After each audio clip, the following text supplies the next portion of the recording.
celebrate with my friends, and I got a phone call from Surgeon Bray. John, are you defending your title? Oh yeah. Oh, you better be better than ever. And this was the world. Mr. World. Right. Right? But he's talking about Mr. World and talking about Mr. Universe. It's just in general. Just warning me. Everyone hates you. And why would they hate me? I won. They like me. No. You won. Now they come to get you. They want to dethrone you. So when you get to the mountaintop, I wasn't aware of that. Everybody's throwing darts at you in the gym. Your posters up. They're looking at you. And this trainer saying, "Do 2 more reps. Look at him. You got to beat him. 10 more, 10 more." So I'm like, "Oh man." He goes, "Oh, they're coming for you." Oh my God, that was a shocking experience. I worked my ass off to get there. I thought I can excel. No, it gets harder. That was a lesson well learned. I set up a network system because remember, there was no internet, there was no cell phones. All you had was fax machines and landlines. So when I go to Yugoslavia, when I go to Spain, when I go to Germany, Holland, wherever I went to England, I met guys who had gyms. So now you're going August or July through August or whenever I'm available for guest posing jobs. So start looking for work for me. So what I told the gym owners, if you find me a job, I give you 10% of whatever I make. And I'll train in your gym while I'm there. Okay. How did you meet those guys? Just through when you were traveling? They want to have an autograph. Okay, right. Hey, can you sign it for my gym? You got a gym? Right? Hey, John, give me here's 10 Deutschmarks or whatever. Sign your. I thought like that car right there. He says, "Okay, I'm gonna give you a good price on it." I don't recall what it was. It was dirt cheap. I said, "How the hell am I getting it home? I'll ship it free for you. Don't worry, I'll take care of that." The guy shipped it. He came into the port, drove it home, and the rest was history. But that was a mistake. Because remember, at all this time, I'm kicked out of the IFBB. I can't do no shows here in America. I didn't care because I'm making money. And these guys are all starving to death. There was no contract, no protein companies. Joe Weider wasn't paying guys. Nobody was making money. I was the only guy making money. But it was a secret. I went to the Mr. California at the Santa Monica Civic Auditorium, me and my training partner. And I didn't have any money, so I went to the police station to stay there. Because I figured they got food, they got a chef, they got a guy cooking food. And so I talked to the police officer, "Yeah, you can stay here." Because I didn't have money for a hotel.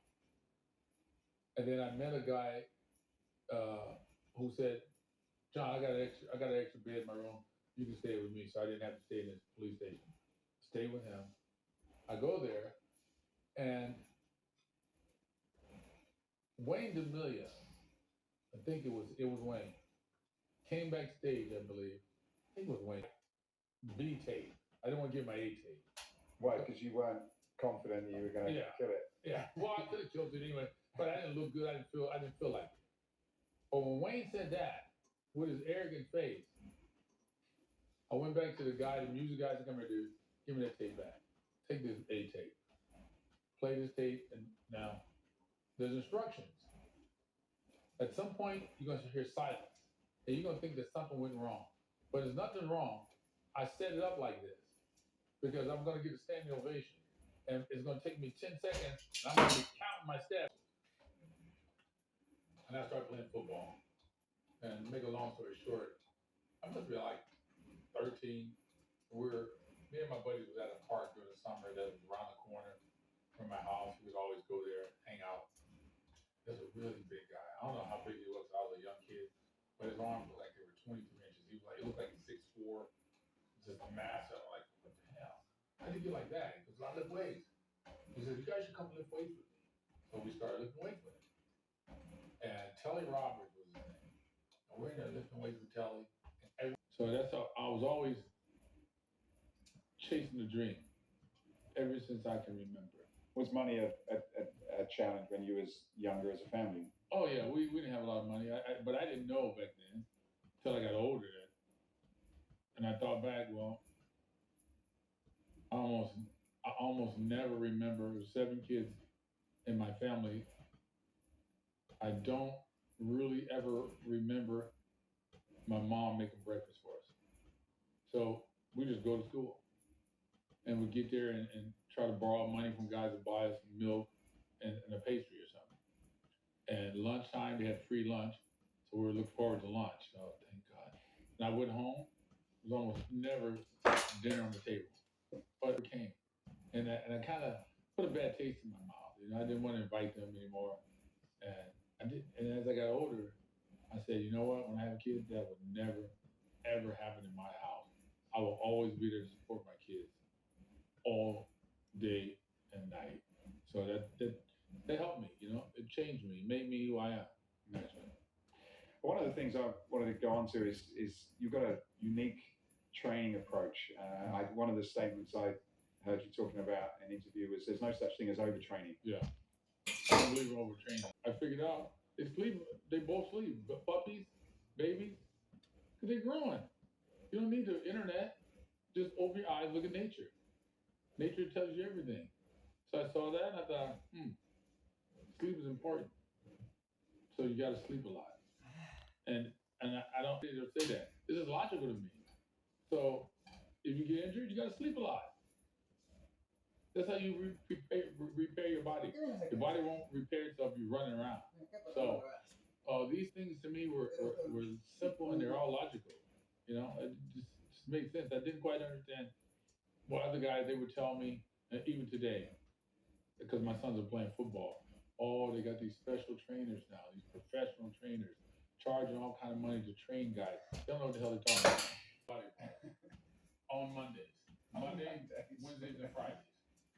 Go on then, talk me 3 through days that. a week. So you do chest and back 3 days a week. Everything 3 days a week. Wow. You want to grow with no roids, you got to do this. So I would start back. I would do pull downs, supersetted with rolls. Boom, boom, boom, boom, boom, boom. Me and a partner. Never more than one guy. Because even one guy can keep my weight sometimes. Because if you take so long and look, man, I'm trying to get big. I got to go right now. We'll put, let's say 4 plates, 10 reps. Sitting next to me, let's say it's a 100-pound dumbbell, 10 reps, 10 reps. Superset again. Superset. Boom, boom. And by the time I'm doing the rolls, no.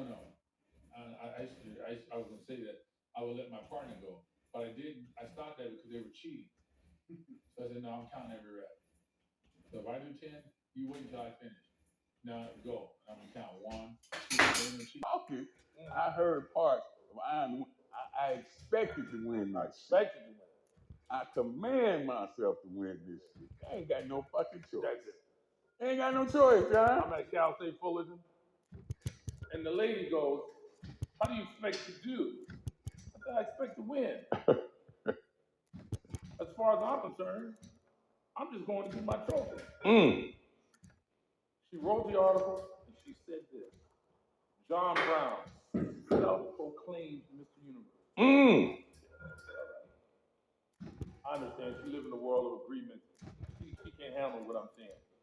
So I went to London, came back. I was going to. You knew.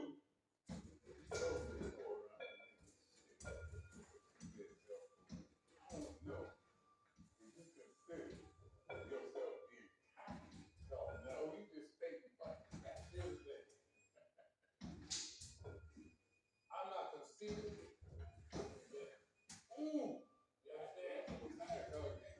That's the killer right there. See, the word conceited comes from the word commit. Good dope. Okay. I'm having so much motherfucking fun. Let me we packing it, just cover packing it. Okay. Like I said, myself personally, looked up to John Brown. He's like coming up in Compton, you look for figures that had done something. There's no such thing as that. Now, my sons are playing sports. Now, I'm going to try to choose my words wisely because I don't want to insult some people, and some people can, you know what I mean? I got listen to what I'm saying. But on my Instagram, I got a thing called Black Coffee, and Black Coffee is there. Not everybody can drink black coffee. Some people need a little sugar, a little cream. I don't have sugar and cream. All I got is black fucking coffee. I think all these guys in the sports conditioning world, they have no clue on how to make the muscle grow without, I'm not saying people are doing this, without steroids, without growth hormone. How do you make the muscle grow naturally? That is a dying art form. What this man is telling you is a dying art form. This guy, guys like me, we're dying off. It's a dying art form. No one knows how.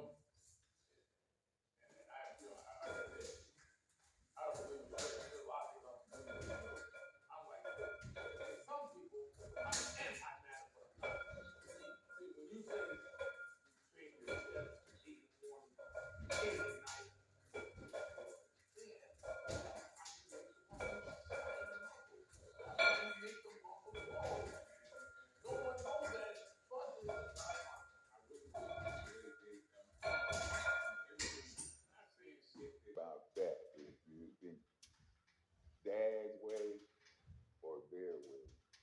Or To my dad every time. He got me and my brothers this far. No need to doubt him now. You know, I'm still on the way up. My brothers are doing well. I'm doing well. So no need to doubt him now. He knows what he's talking about.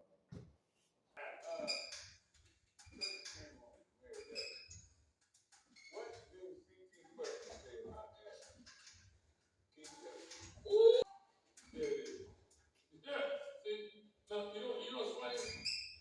Me and Tino really talk a lot, right? We don't talk a lot. I don't listen to his videos because we came from the same.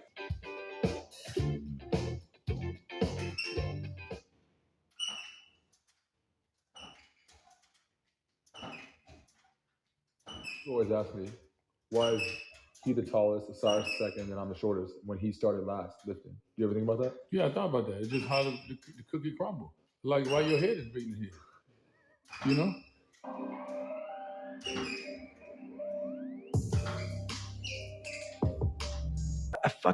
I'm going by McDonald's to get this, and I'm rushing my schedule. Everything's just fucked. I wish I was doing this, but I'm doing that. That's it. And that and this. I want a raise, but I can't get one. That's it. My boss is an asshole. Where's greatness in that, man? Yeah. You can't fit discipline into that. You can't fit structure. You can't fit consistency. You can't fit the grind. And then when you try, it just gets fucking overrun by the fucking clutter in your fucked up mental garage. When you are in these dark places and you're gathering up these lessons, how difficult? Like, oh man, I'm gonna take a fucking snapshot of that, or how do you do the little picture shit so you can save it on your phone? I do that in my mind. So when I get in these moments where I'm like, fucking, okay, wow, that's some fucking good knowledge right there, man. I snapshot it because I know that I can use that later. I can use this because I'm not out there